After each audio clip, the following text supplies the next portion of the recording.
Hello, this is Amber Darby. This video is for the Liberty University course on historical professions, and it is on the assassination of Abraham Lincoln.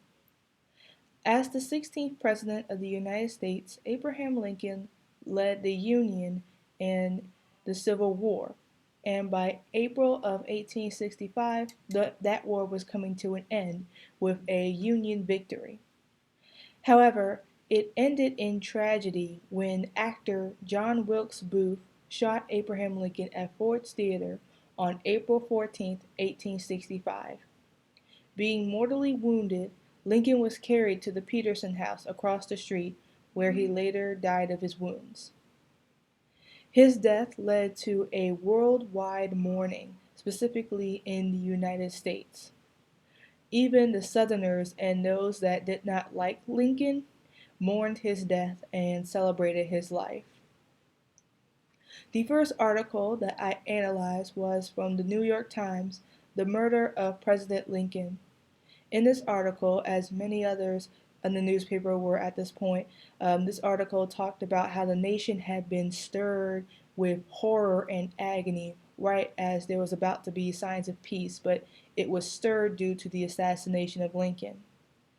It also stated how many businesses had been put on hold, there was mourning in the streets, and everyone's life had essentially been put on hold for this long time of grieving.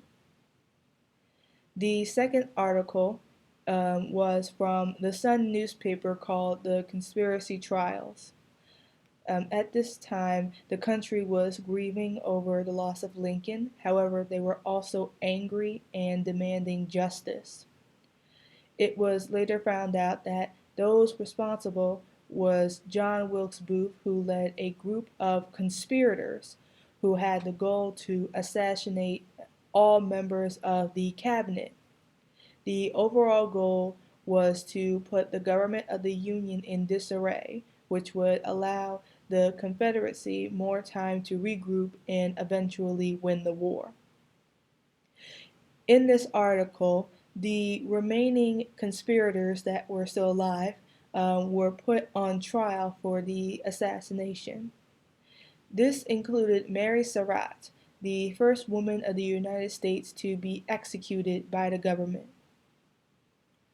The third article is from the New York Times called The Assassination of President Lincoln, Actions of the British Parliament, the House of Lords Proceedings, and the House of Commons.